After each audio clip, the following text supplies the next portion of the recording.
Assalamualaikum warahmatullahi wabarakatuh. Kepada Ananda kelas 8 A, B, C, D, E, F semuanya, anak-anak Spensa hebat yang Ibu sayangi dan Ibu banggakan.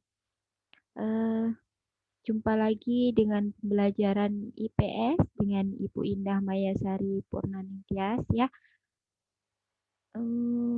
Untuk pembelajaran IPS semester 2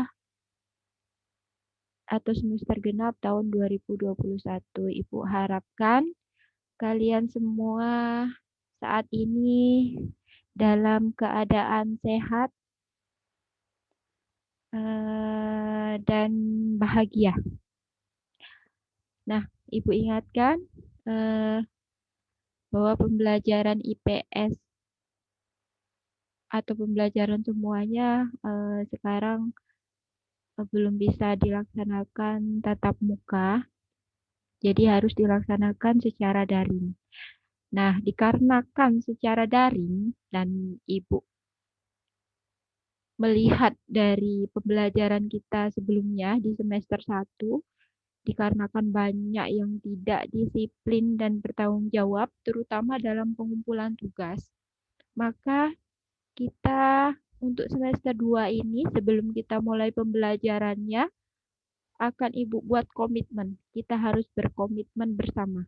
Sebab tidak ada toleransi lagi seperti yang di semester 1. Jika masih ada yang belum mengumpulkan tugas, masih Ibu beri batas waktu. Ibu kasih toleransi dengan nilai minimal KKM.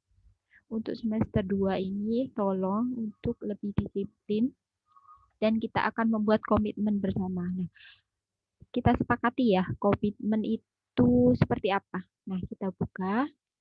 Ibu akan bayangkan apa komitmen yang harus kita laksanakan. Nah, komitmen pembelajaran daring IPS kelas 8 semester genap tahun 2021. Ada apa saja, Nak? Tolong ingat ya. Ini ada Ibu buat 6 poin. Nah, 6 poin itu apa saja? Yang pertama, bahwa pembelajaran IPS semester 2 ini dilakukan secara daring melalui Google Classroom. Jadi yang belum bergabung di Google Classroom terbaru kita ya semester 2 ini, silakan bergabung.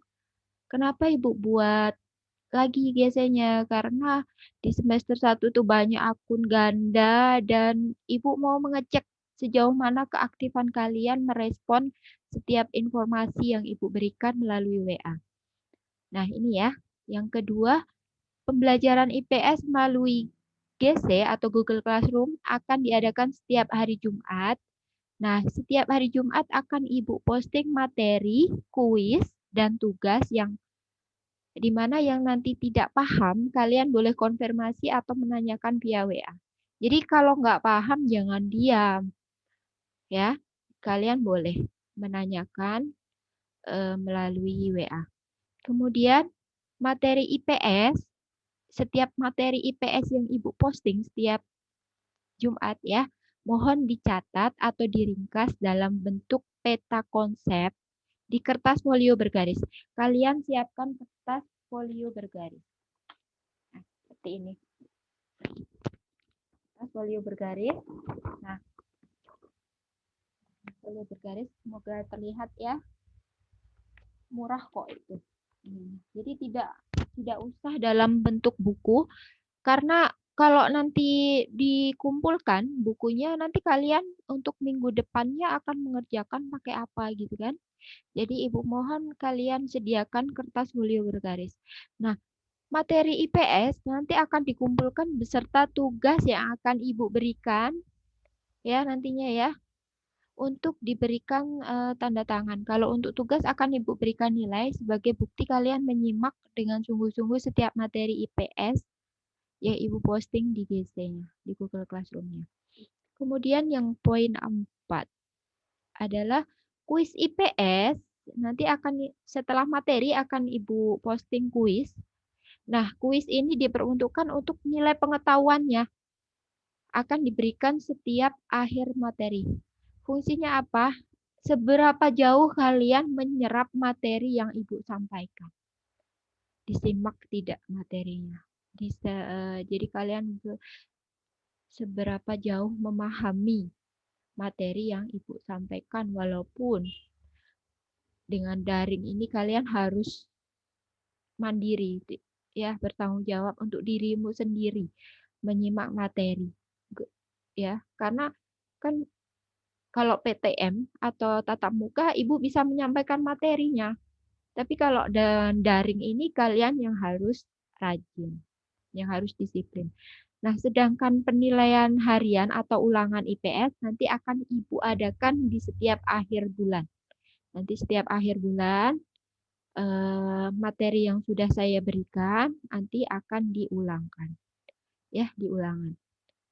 Jadi nilai kuis, 1 kuis, dan nanti ada nilai ulangan. Itu untuk nilai pengetahuan yang ada di rapot kalian yang akan diperingkat tuh. Yang akan menentukan nanti kalian naik kelas tidaknya itu, ya. Dan nilai tugas, ditambah nilai tugas. Nilai tugas itu untuk nilai keterampilan yang akan Ibu berikan juga di setiap akhir materi. Nah, untuk untuk kuis cukup dikirimkan di GC kan ya, mengerjakannya hanya di GC ya. Sedangkan nilai tugas nanti dikerjakan sama di kertas folio bergaris. Ya, tetap diserahkan dan diposting atau diunggah di GC-nya. Dan yang kertas folionya dikumpulkan di sekolah setiap hari Jumat. Misal, hari Jumat tanggal 8 ini Ibu berikan ada materi, ada kuis, ada tugas. Nah, materi dan tugasnya silakan nanti dikumpulkan di sekolah hari Jumat berikutnya, minggu depannya. Seperti itu seterusnya ya. Jadi tugas Ibu beri batasan 1 minggu. Dari Jumat pemberian tugas hingga hari Kamis. Jumatnya dikumpulkan di sekolah oleh orang tua kalian. Jangan lupa dalam pengumpulan tugas, materi, tolong kalian selalu lupa menuliskan nama dan kelas serta NIS-nya. Jangan lupa ya. Jadi udah susah payah kalian mengerjakan, tidak bisa Ibu nilai karena nggak tahu ini kerjaan siapa. Siapa yang rugi, ya kan? Kemudian ya, ini poin 6 ini yang terpenting ya. Ini absensi IPS jangan lupa untuk diisi setiap pertemuan di hari Jumat. Kalian bisa login dengan NIS masing-masing. Ya, silakan dengan NIS-nya masing-masing, itu harus kalian ingat itu. Ini hanya terjadi di IPS ya. Absensinya nanti setiap minggu akan Ibu geser di setiap pertemuannya. Dari bawah Ibu geser ke, misalkan di paling bawah pertemuan 1. Itu nanti ada absensi, ada materi, ada kuis, ada tugas. Nah, nanti untuk pertemuan kedua selanjutnya di minggu berikutnya, absensi itu akan saya Ibu tarik ke atas. Jadi kamu harus membuka tugas kelasnya, jangan mengandalkan yang di forum. Karena absensi ini tidak akan muncul notifnya setiap minggu, tidak. Tapi hanya akan Ibu geser ke atas. Jadi kalian harus buka GC-nya. Siapa yang buka GC berarti di absen. Nah, ingat ya, ini poin-poin terpenting ketiga ini tambahan. Bagi siswa yang absensinya dan pengumpulan tugasnya rajin dan tepat waktu, dalam artian disiplin dan tanggung jawab, akan Ibu berikan nilai tambahan. Itu sebagai reward. Ya. Dan ingat ya, walaupun hadir menyimak materi, mengerjakan kuis, dan mengumpulkan tugas di GC, Tapi jika lupa tidak mengklik absensinya, maka dianggap tidak hadir dan nilainya. Jadi nanti kalau Ibu posting nilainya, kenapa saya 0? Nah, berarti nilai 0 itu saya lihat dulu absensinya dan apakah tidak mengerjakan. Dan poin penting 3 ini, bagi siswa yang tidak mengumpulkan tugas, maka nilainya 0. Dan nilai rapot tidak akan diproses sebelum semua tugas terpenuhi atau terkumpul. Ibu, untuk nilai semester 1 masih banyak toleransi, masih banyak reward. Untuk semester 2 ini tidak. Kita harus lebih disiplin dan tanggung jawab. Ibu disiplin dan tanggung jawab memberikan materi kuis dan tugas, kalian disiplin dan tanggung jawab menyelesaikan kewajiban kalian sebagai siswa, yaitu menyimak materinya, mengerjakan kuisnya, dan mengerjakan tugasnya. Mohon dimengerti, mohon dipahami, tolong ya, kita saling bekerja sama. Nah, demikian komitmen yang kita sepakati hari ini ya. Mohon untuk semester 2 ini lebih disiplin dan bertanggung jawab. Tidak perlu saya sebut siapa-siapa. Dalam setiap kelas itu pasti ada biangnya yang tidak mengumpulkan tugas. Nilainya 0. Akhirnya repot di akhir semester. Ya, saling bekejar. Siapa sih sebenarnya yang butuh nilai gitu. Sampai gurunya yang, ayo siapa yang belum mengumpulkan tugasnya. Harusnya kesadaran diri kalian, Bu, saya belum ada tugasnya yang apa ya. Seperti itu. Karena kalian di sekolah, ya kan? Nah, barakallahu fikum Ananda. Pensa hebat, mohon ini KKM IPS ditetapkan 78. Jika masih ada nilai 78, itu atau nilai 80 ya kemarin, itu nilai kasihan. Kalian harus boleh bangga kalau nilainya itu 85 ke atas. Kalau masih 80, 78, kadang itu bukan nilai murni yang kalian peroleh. Tolong ya, untuk semester 2 ini tolong. Ibu tidak akan setoleransi. Masih ada toleransi, tapi tidak setoleransi di semester 1. Nah, untuk nilai rapot kenaikan kelas ya, jika ada nilai 3C, C-nya 3, maka dinyatakan tidak naik. Ya. Apalagi nilainya 0, C aja nggak naik kelas. Nilai D 1 saja, D nggak naik. Ingat, semester 2 ini penentu kalian naik kelas atau tidak. Ya. Barakallahu fikum, Ananda Spensa hebat. Semoga komitmen kita ini kita jalani bersama. Kita ucapkan bismillah. Semoga Allah meridhoi setiap langkah kita. Ya. Jangan lupa tetap menjalankan 3M, menggunakan masker, mencuci tangan, dan menjaga jarak. Oke. Nah, itu komitmen kita. Kita mulai pembelajaran hari ini hanya sebatas pengantar dulu ya. Bahwa kita mulai pembelajaran kita bab 3, itu judulnya adalah keunggulan dan keterbatasan antar ruang, pengaruhnya terhadap kegiatan ekonomi, sosial, budaya di Indonesia dan ASEAN. Kita akan tetap dari awal sampai akhir nanti kita bicara dalam ruang lingkup ASEAN, terutama Indonesianya ya. Nah, bangsa Indonesia ya, kita sebagai bangsa Indonesia ya, warga bangsa Indonesia harus selalu bersyukur karena telah dikaruniai oleh Allah Subhanahu wa taala ya, sumber daya yang cukup banyak dan beragam di setiap daerah. Jadi nanti masing-masing daerah itu akan mempunyai sumber daya alam yang berbeda. Nah, kenapa sumber daya alam setiap daerah itu berbeda? Nanti maka akan terjadi itu keterkaitan antar ruang, ada hubungan atau interaksi antar ruang, antar daerah. Itu akan saling membutuhkan sumber daya alam yang mereka miliki masing-masing. Nah, akan tetapi tidak ada daerah yang sanggup memenuhi semua kebutuhannya dari daerahnya sendiri. Ruang itu bisa dibilang daerah atau wilayah ya, antar ruang, antar daerah atau antar wilayah. Nah, seringkali produk-produk tertentu didatangkan dari daerah lain.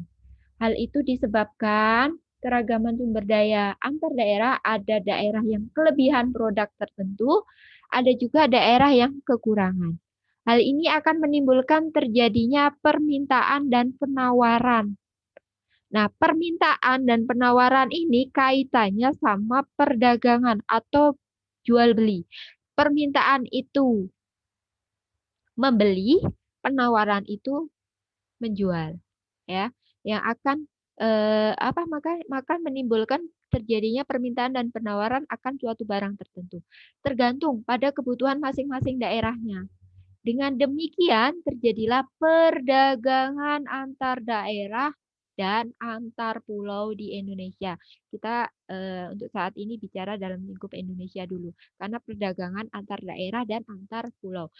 Kalau yang lingkup ASEAN dan negara lain apa nanti? Nanti kita akan bahas di perdagangan internasional antar negara ya. Baik negara lingkup ASEAN atau yang lebih luas lagi ya antar dunia gitu ya, negara di dunia gitu. Kemudian aktivitas perdagangan akan terjadi jika ada produk yang diperdagangkan. Untuk menghasilkan produk, maka perlu dilakukan kegiatan produksi yang merupakan salah satu kegiatan ekonomi. Nah, nanti kalian ingat tidak? Kegiatan ekonomi itu ada 3. Yang pertama, kegiatan produksi. Yang kedua, kaitannya sama perdagangan nanti antar daerah itu adalah distribusi. Ya, dari daerah satu ke daerah lain perlu didistribusikan. Kemudian yang ketiga adalah konsumsi atau menghabiskan produk atau memakai produk. Nah, kegiatan ekonomi akan berjalan jika ada pelaku-pelaku yang menjalankan kegiatan ekonomi yang meliputi rumah tangga keluarga, rumah tangga perusahaan, rumah tangga pemerintah, dan rumah tangga luar negeri. Nanti kita akan bahas itu ya. Selain itu, kegiatan ekonomi akan terjadi jika didukung teknologi yang memadai. Nah, teknologinya untuk apa? Dengan teknologi yang memadai, maka hasil produksi akan meningkat yang berdampak pada timbulnya penawaran. Penawaran itu apa? Jadi penjualan, perdagangan. Dengan demikian, perbedaan teknologi yang dimiliki suatu daerah akan menimbulkan keunggulan dan keterbatasan suatu daerah akan suatu produk. Dengan keunggulan dan keterbatasan suatu daerah yang disebabkan karena potensi daerah ya, akan menimbulkan permintaan dan penawaran serta perdagangan. Untuk pengembangan perdagangan diperlukan penguatan produk unggulan dari suatu daerah atau negara seperti penguatan ekonomi maritim, agrikultur untuk Indonesia. Pengembangan di 2 sektor tersebut akan meningkatkan pendapatan nasional, yaitu penguatan ekonomi maritim dan agrikultur untuk Indonesia itu akan meningkatkan pendapatan nasional. Nah, pendapatan yang diperoleh suatu negara akan didistribusikan kembali untuk kepentingan masyarakat. Jadi, pendapatan nasional tadi ya, pendapatan dari negara yang istilahnya dari rakyat nanti akan kembali untuk rakyat, baik di bidang ekonominya, sosial maupun budaya yang pada akhirnya akan meningkatkan kesejahteraan masyarakat. Istilahnya didistribusikan kembali, nanti ada istilahnya adalah redistribusi. Ya, untuk apa? Meningkatkan kesejahteraan masyarakat. Nah, materi-materi yang ada di bab 3 nanti ya di semester 2 ini di awal semester 2 nanti ada bab 3 kita akan mempelajari 4 poin. A, B, C, nanti ada D ya. Yang pertama keunggulan dan keterbatasan antar ruang serta peran pelaku ekonomi dalam suatu perekonomian. Nanti ada keunggulan dan keterbatasan antar ruang dalam permintaan, penawaran dan teknologi. Kita kupas satu-satu. Nanti yang kedua adalah pengertian pelaku ekonomi. Pelaku ekonomi itu apa sih? Siapa sih? Seperti itu. Kemudian peran pelaku ekonomi dalam kegiatan perekonomian. Perannya apa? Dari pelaku-pelaku ekonomi tadi, masing-masing akan mempunyai peran. Kemudian yang ke B adalah perdagangan antar daerah atau antar pulau dan perdagangan internasional. Nah, kita akan bahas nanti ini perdagangan pengertian perdagangan nanti apa dan kemudian perdagangan antar daerah atau antar pulau, kemudian perdagangan antar negara atau perdagangan internasional. Kemudian yang C adalah penguatan ekonomi dan agrikultur di Indonesia. Ya, satu nanti kita bicarakan penguatan ekonomi maritim, penguatan agrikultur di Indonesia, dan strateginya dalam pengembangan agrikultur di Indonesia. Agrikultur itu nanti apa? Ya, kalian baca dulu nanti ya. Maritim itu apa? Ya ini yang Ibu bicarakan tadi apa namanya di pendistribusian kembali atau redistribusi pendapatan nasional. Nah, pengertian redistribusi pendapatan itu apa? Apa itu? Apa tadi ya? Itu didistribusikan kembali ya pendapatan nasional tadi guna untuk apa tadi? Untuk meningkatkan kesejahteraan masyarakat. Kemudian yang kedua, program redistribusi tadi adalah untuk pemerataan distribusi pendapatan di Indonesia agar kesejahteraan masyarakat merata. Kemudian yang ketiga, yang terakhir adalah beberapa alternatif praktik redistribusi pendapatan di Indonesia. Nah, ini poin-poin pokok yang akan kita pelajari. Nah, untuk saat ini silakan kalian baca dulu aja ya keseluruhan dari bab 3 itu meliputi ini. Silakan nanti kalian catat ini di kertas folio bergaris dan silakan kerjakan kuisnya serta tugasnya. Kita kumpulkan di minggu depan ya di sekolah. Berarti minggu depan tanggal berapa, Nak? Di tanggal 15 ya. Di tanggal 15. Oke.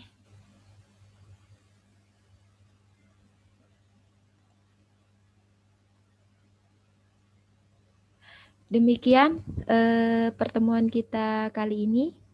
Mohon ya, Ibu dibilang sekali lagi mohon untuk lebih disiplin dan bertanggung jawab dalam mengikuti pembelajaran IPS kali ini. Ibu akhiri. Selamat berjumpa kembali di pertemuan IPS minggu depan ya, tanggal berapa tadi? 15.